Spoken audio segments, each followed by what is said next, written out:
fans, once again, it is me, the Horror Miser Monty G. It's time to do another top 20 for 2020 video. Yes. Now, this list, top 20 for 2020, was created by my good friends Joe from the Horror Man and Jason from Horrific Nightmares JM. Basically, what they do is they put, well, actually, Jason does the video, but they both created it.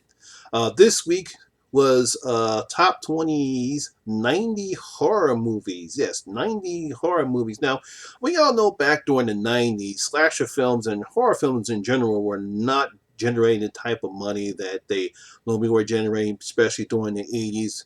We did have some decent horror movies that come out that year, like The Silence of the Lambs, and until Scream came out during the mid-90s, it revitalized the slasher genre, and horror came back strong, and then we got a bunch of Scream clones. But let's get started, and here is my top 20 for 2020 90 horror movies. We're going to start off top 20 with Serial Mom. This was a very satire horror movie that starred Kathleen Turner as a mom who went around killing people when they threatened her family. It was very decent, very nice horror movie, different type of horror movie, kind of a different type of movie to see Kathleen Turner star in. But coming in at number 20 is Serial Mom. Coming in at 19 is one of the Scream clones, but it was still a good one. It's Urban Legend, mainly because this was a different setup. This one starred Alicia Watt, Rebecca Gayheart, and Robert Englund. This was a serial killer that killed you based on type of urban legends. It was a different type of horror slasher film at the time, but everyone loved it. And actually, I think it gave up 2 sequels, if I remember. But coming in at number 19 is Urban Legend. Coming in at number 20, Maniac Cop. This was a very nice movie that came out during the early 80s. We see this cop, he gets wrongly convicted. He goes to jail, he comes back out, he starts killing people, but his face is banged up. So he decided to take the law into his own hands. This actually starred Bruce Campbell. He was in this particular one, and I really enjoyed and loved this one. Coming at number 18 is Maniac Cop. Coming in at number 17 is Jacob's Ladder. This was the psychological horror film where we find out a lot of weird shit happens to this guy. What we think is happening to him is real time, but we all know that twist that happens at the end, which I will not reveal because I want people who haven't seen this film to enjoy it because it was a great film. It was very psychological. One of the mind trippy films like I saw back today, like Altered States. Very hallucinogenic creatures are in this film, and great performances, I believe, by Tim Robbins. If I got the main actors, I think it might be him. But coming in at number 17 is Jacob's Ladder. Coming at number 16, a movie that we talked about during the the horror hangout, one of Stuart Gordon's films, Castle Freak. This was one of the decent films that Stuart Gordon directed. Obviously, Jeffrey Combs is in this one, and Robert Crampton's in this one as well. I really enjoyed this one. If you haven't checked it out, check it out. Definitely a nice, decent horror film that came out during the 90s. Is Castle Freak, coming in at number 16.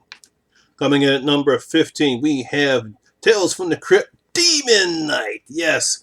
One of the rare instances where we have a final black female. I actually talked about this one. Jada Pinkett is in this particular one. A very nice story, excellent horror film. Billy Zane is way over the top as the collector in this particular one right here. Good performances from the cast. Coming at number 15, Tales from the Crypt, Demon Night. Coming in at number 14, I wonder if this, and we also put this on this list because it is one of the decent ones, but it's also underrated. In the Mouth of Madness. This is one of the 3 pictures that came out during the 90s.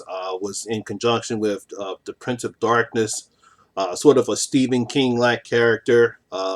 Sam Neill stars as this reporter who gets caught up in this author's world, and he gets real crazy with these real bizarre creatures throughout the day. But it was a decent film. Doesn't get talked about enough, but coming in at number 14, In the Mouth of Madness. Coming at number 13, I'm pretty surprised that people might find this on this list, but is Anaconda, which I actually saw last week. One of the few films I actually like Jennifer Lawrence, I mean, not Jennifer Lawrence. Like I said, I meant to say Jennifer Lopez stars in, along with obviously Ice Cube, and we have John Voight chewing the scenery up as the bad guy here. We have some good practical effects with the snakes. Actually, get a guy get eaten by a snake in this picture one here. So coming in at number 13 is Anaconda.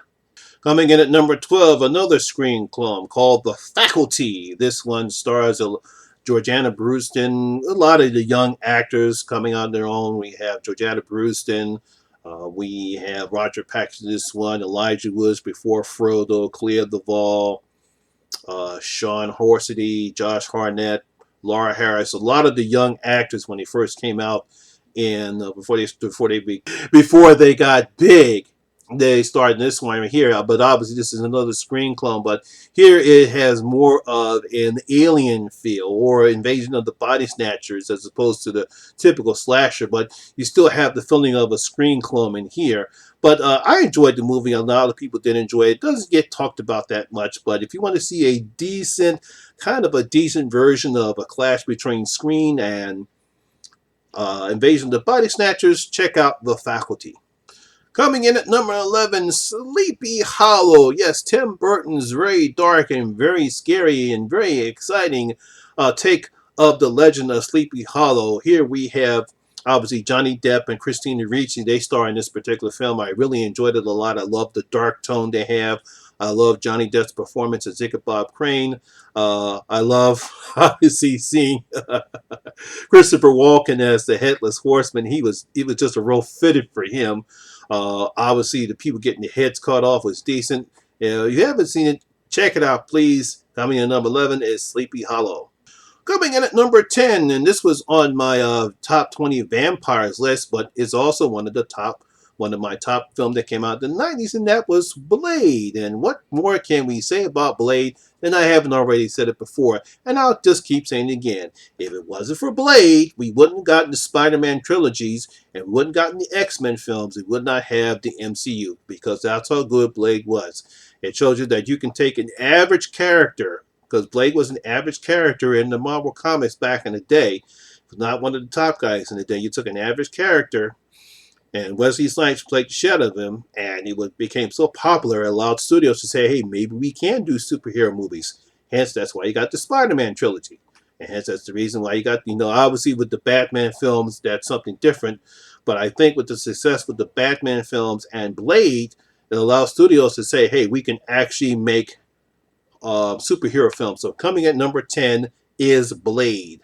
Coming in at number 9, and again, this was also on my top 20 vampire list, is Bram Stoker's Dracula. Yes, it was a nice take of how Francis Ford Coppola did with Bram Stoker's novel. Excellent performances by Gary Oldman as Count Dracula, Winona Ryder as Mina. I thought everyone did a fantastic job. So coming at number 9, if you want to see a decent take of the Bram Stoker novel, check out Bram Stoker's Dracula, coming in at number 9. Coming in at number 8, I Know What You Did Last Summer. Yes. Another screen clone, but it was a good movie in its own. You had a decent premise. I talked about this at another video, but again, what can you say? You have a nice young cast. Jennifer Love Hewitt, Shelley Michelle Gellar, they were both excellent in this particular film. Nice film, really good. So coming at number 8, I Know What You Did Last Summer. Coming at number 7, I'm pretty sure this doesn't get talked a lot about, is Event Horizon, one of the decent horror films that came out during the 90s, which a lot of people don't talk about right here. Lawrence Fishburne, Sam Neill. It's a decent plot. They go to try to rescue the ship Event Horizon. It's supposed to be testing this new type of warp drive, but it's been somewhere, and we don't know where. Unfortunately, when the crew gets stuck on the ship, we kind of figure out that it's something went somewhere, but somewhere not very nice as people start dying. So if you haven't seen it, please see it. Coming at number 7 is Event Horizon. Coming at number 6 is one of my favorite movies that came out during the 90s, Tremors. Yes, Tremors, starring Kevin Bacon and Fred Ward. If you want to remember how, I don't know if anyone remembers the monster pictures that came out during the 50s that I enjoyed, and I enjoyed watching when I was growing up. But this film definitely shows you how not great those films were, because it's a definitely throwback of those films. Little moments of comedy sprinkled in. You love the camaraderie between the characters of Kevin Bacon and Fred Ward. The whole town is a little bit eccentric, but the great practical effects of the monsters that they have, or the graboids as you call them. So if you want to see a decent monster feature or a decent creature feature, Tremors is the one you need to watch, and that comes in for number 6. All right, time for my top 5. And we start off with From Dusk Till Dawn. Yes, George Clooney and Quentin Tarantino as the Gecko brothers. They're trying to get to Mexico. They run into this family with Harvey Keitel, Juliette Lewis, and their son. They go to this bar, and unfortunately, it's all full of vampires. Great performances from the cast. Selma Hayek is beautiful as the lead vampire in that particular aspect right there. I really enjoyed it. We see Fred Williamson. He makes an appearance. Tom Savini is great in this one as well. If you want to see a decent vampire action film, From Dusk to Dawn is your picture, and that comes in at number 5. So, like I said, I had a tough time trying to figure out what would be my top 4 films coming up right here, but coming at number 4 will be Misery. Yes, I mean, how can you forget that scene when Kathy Bates did the James Caan's character? Whew, that still grosses me out for what she did for him. But it's the performances of Kathy Bates and James Caan really carried this picture. It's a great adaptation of the Stephen King novel. I mean, what more can you say about these two right here? And obviously, she won an Academy Award, I believe, or she was nominated for, and I forget which one it is. But it was great performances. So coming in number 4 is Misery. Coming in at number 3, and people might not believe this actually came out in the 90s, but it is the horror movie from Japan, Audition. Yes. Oh man, what better way you can have a movie? Now, a lot of people not watch it because it is a slow burn, but it's how you set up the characters and how they set up the performances in the film, where you have this guy who does this fake audition for girls to become his wife. Now, the girl he picks, she seems quiet, she seems reserved, she seems like the typical Japanese woman. But underneath, she's got some craziness behind her. And you'll find that out when it gets to the third act. So if you haven't seen it, please check it out. So coming in at number 3 is Audition. Now, these next 2 movies were kind of hard because I suspect you can either put one or the other as the one, or the one as the 2 of the other. So kind of difficult for me to try to place which one as one, but I guess because I know how much I love one over the other. So coming at number 2 will be Scream. Yes, the Kevin Williamson written excellent script, along with the great direction from the late great Wes Craven. Obviously, Scream was a throwback to slasher films. We have this satire as far as what happens in a horror movie, and this happens to these kids. We get introduced to Sidney Prescott and her people. Excellent performances by the cast in this movie. A lot of the younger people grew up on screen, revitalized the horror genre, mainly the slasher genre, and we got all those Scream clones. But coming in at number 2 will be Scream. And finally, my number 1 horror movie that came out during the 90s. If you haven't guessed already, because you haven't seen it on this list, yes, The Silence of the Lambs. Yes, you can't get a better horror movie than this one that came out during the 90s. Excellent performances by Jodie Foster and Anthony Hopkins. We come up with an excellent character, Hannibal the Cannibal Lecter. I mean, he's got some great sayings on this one right here. A census tried to take my tried to come into my office and take my temperature, but I ate his liver with a nice Chianti.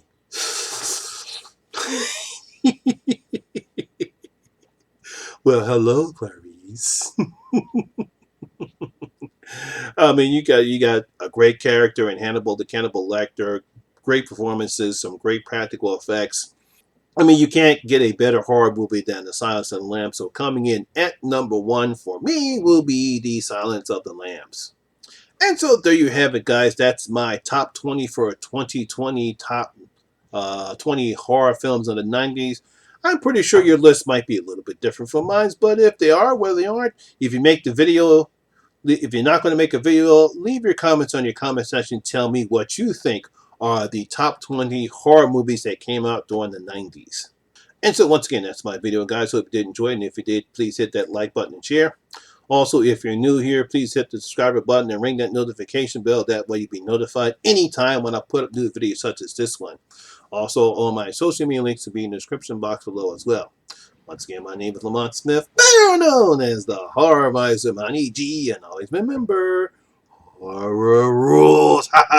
I'll see you in my next video. I'm out. I do wish we could chat longer, but I'm having an old friend for dinner. Bye.